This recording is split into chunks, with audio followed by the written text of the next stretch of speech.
Alright, what's going on everyone? In this video I'm going to show you how to upgrade the Liliana Death Mage Planeswalker deck. As always, do keep in mind this is not intended to be a tier 1 competitive deck. If you want that, consider checking out the latest tournament results. What we'll be doing is upgrading this deck card by card, sticking to this deck's themes, and doing it on a budget, as we will not exceed the deck's retail price with our upgrades. So the Liliana Death Mage Planeswalker deck is sort of a sacrifice matters deck, as you can see with things like Bushmeat Poacher, Durable Coil Bug, and Liliana Scrounger. The idea here is that the Poacher can sacrifice the Coil Bug, the bug can then return itself to your hand, and this loop will trigger the Scrounger, because every time a creature dies it'll put a counter on Liliana. The problem is this is just really slow and terrible. It's incredibly expensive, requiring 8 total mana, and it's a little bit clunky compared to what's available in the metagame. So mono black sacrifice is a popular mechanic in standard at the moment, and we have plenty of tools to upgrade this.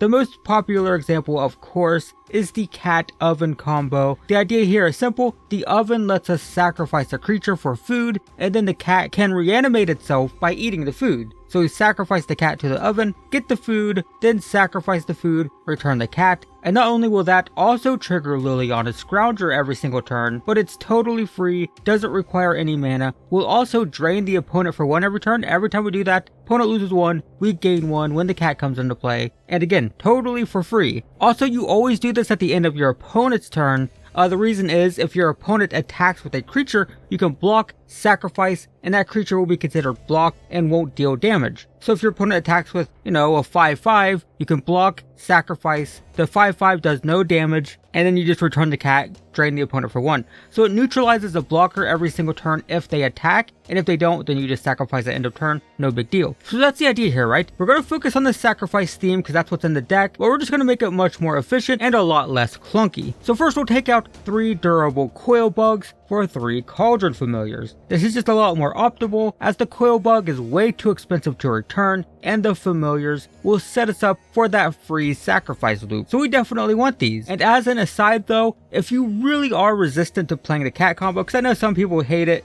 Gutter Bones also works, though they are a couple dollars each, and they are rotating out of standard in a couple months, so but it's still better than the coil bug, so that's an option as well. Next we're going to take out the 2 Bushmeat Poachers for 2 Witch's Oven. The Poachers are sacrifice outlet in the original deck, but it's a little clunky at 4 mana. I actually don't think it's bad because, we do get to draw a card, and drawing a card is nice, but we also lose a card because we lose the creature we sacrifice, and the idea with the coil bug is we sacrifice it, we draw a card, and then we get the coil bug back, but again, that's just so expensive. So with the oven, we don't really lose anything as we sacrifice the cat every turn, and even though we don't draw a card, we are going to be draining every turn, so it's not bad. And do note, however, that if you don't have the cat and someone kills a creature with a removal spell, let's say you have a creature on the battlefield, opponent hits it with Eliminate or whatever, just a removal spell, you can still sacrifice in response and get a food token, because why not? It's a free food token. It'll be there on the battlefield when we do get a cat, or if we're in danger of dying, we can always sacrifice it for life. So always use your oven when a creature is about to die,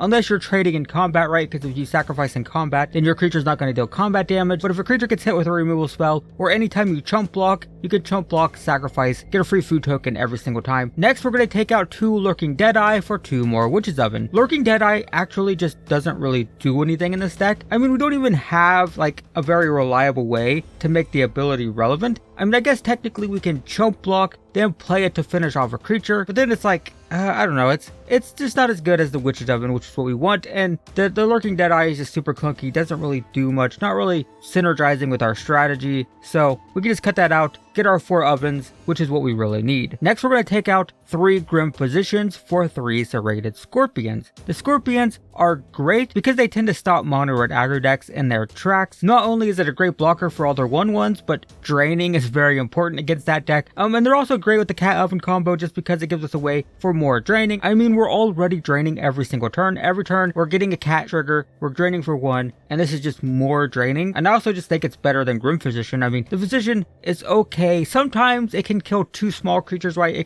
can block a 1/1, trade, and then give another 1/1, -1/-1. That can happen sometimes. It can also trade up by blocking like a 2/2 and then giving it -1/-1 when it dies. So it's okay, but the Scorpions are just much better in my opinion. And reinforcing the life drain theme, we're going to take out 2 masked blackguards for 2 Ayara, First of Locthwain. The masked blackguards, once again, don't really synergize with our deck. It's really weird. I mean, I guess technically there's a minor flash theme, but there's no flash payoff. They're just 2 creatures that have flash that don't really do anything. So I don't know, masked blackguards, completely pointless in this deck, don't do anything. Ayara, on the other hand, is great in this deck because she will drain the opponent for 1 every time a black creature enters the battlefield on our side, meaning every time we go through the cat oven combo, we'll drain for an additional 1. Basically, the cat will come in, drain for 1, trigger Ayara, drain for another 1. So we're dealing 2, gaining 2 every single turn. I also really like her sacrifice ability. You can tap her, sack a creature, and draw a card. And that's good because it kind of fills the role of Bushmeat Poacher. If you were already missing that sacrifice, draw a card ability, we get it right back right here. Tap, sacrifice, draw a card. We don't technically gain life from the sacrifice creature, but we're going to be gaining life for every single creature we play. So we're still going to be gaining life with it. We're also going to be draining life with it. And also, we get that sacrifice, draw a card if you were really liking that with the Poacher. So perfect. Perfect fit. We're also going to take out 2 Unlikely Aids for 2 Call of the Death Dweller. So once again, Unlikely Aid doesn't really do anything in our deck. There's a lot of that with this deck. I mean, it does do stuff. It just doesn't do stuff for what our deck is looking to do. We're not looking to make things indestructible. We're trying to sacrifice it. We want things to die, right? Kind of silly. Completely preposterous. Don't know why this exists. So Call is amazing, right? It's a reanimation spell that lets us reanimate 2 small creatures. And this is really good with things like the cat if it dies before we can get a food token, or a serrated scorpion. The scorpions in particular are pretty crazy because let's say we've already lost 2 of them. Let's say there's 2 in the graveyard. That means the opponent has already lost 4 and we gained 4. And then being able to reanimate both of them, that's basically 8 life, right? That's going to be 8 life, deal 8, gain 8 total. Plus, we'll be distributing lifelink and death touch counters. So 1 could have death touch and just take out another creature while it drains for 2, right? It can block anything, kill anything, as long as it has death touch. So that's pretty great. And sometimes you can sacrifice a scorpion to Ayara for free value. Let's say we have a scorpion in the graveyard but nothing else, and we want to cast Call of the Death Dweller, but we're not going to get full value out of it because we only have 1 creature. But if we have Ayara and a scorpion in play, we can tap Ayara, sacrifice the scorpion, drain 2, draw a card, and then cast our Call and get both of the scorpions back anyway. So yeah, it's pretty cool. So yeah, there's lots of ways for this to work out really well. We have lots of small creatures in this deck now. The scorpions and the cats are both great with us. So perfectly happy to have Call of the Death Dweller. It just makes so much more sense than Unlikely Aid, which is just kind of whatever. And lastly, I want to take out 2 Alchemist Gifts for 2 Eliminates. So we already kind of replaced this card with Call of the Death Dweller since we get those lifelink and death touch counters. And the idea here, the idea of this card is it's supposed to be kind of like an awkward removal spell, right? We can block, then give a creature death touch, and it kind of works as a removal spell, but it's not a very good one. So why not just replace it with an actual removal spell? Granted, Eliminates can only target small creatures, but like I said, we've already replaced this Alchemist Gift card because we already have lifelink and death touch counters, and we have them permanently. The gift only gives them for 1 turn, so we have that death touch counter in the deck just the same, but now we have a more efficient and more reliable removal spell that can also target planeswalkers. It can target 3 mana Teferi, it can target the 3 mana Chandra. Both of those are super relevant, they're very popular in the metagame. Having this in the deck seems pretty decent for those. Plus it can kill off small creatures, seems pretty decent. Better than Alchemist Gifts for sure. And that's it. Wait, is it? No. What are we missing? We're gonna take out a swamp for our 4th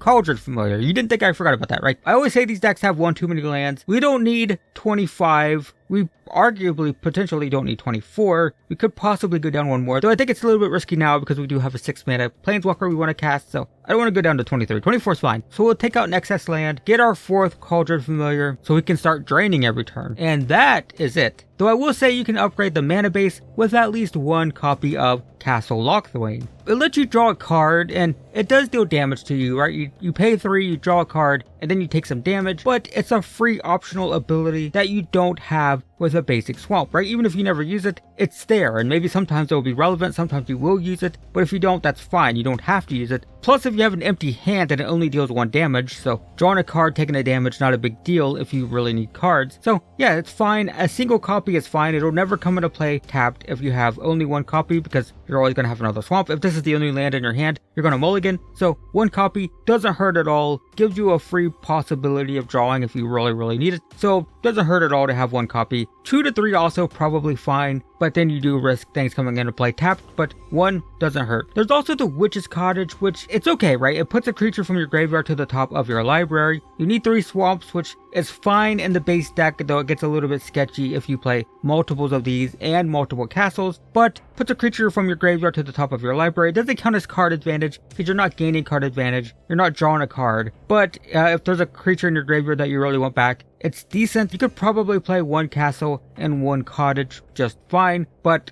I don't think the cottage is 100% necessary. Neither of these really are 100% necessary, but they're both options, just worth noting. And that's it actually, that's the deck. I know it's kind of a typical run-of-the-mill mono black sacrifice deck, but that's kind of what the deck was to begin with. I mean, it just so happens that this deck is just themed after graveyard recursion, and it just so happens that standard has a bunch of, reanimation decks, mono black sacrifice decks. They're very popular in standard at the moment, and we kind of moved in that direction because that's what we were given. So if you like this video and you want to see more like it, I have an entire playlist dedicated to upgrading Planeswalker decks, and you can find a link to it in the description below. You'll also find my Amazon affiliate link, which you can use to support this channel if you wish. Just be sure to buy Magic products from your local game store if you have one. But in the meantime, thanks for watching everyone. I hope this video was helpful, and I will see you in the next one.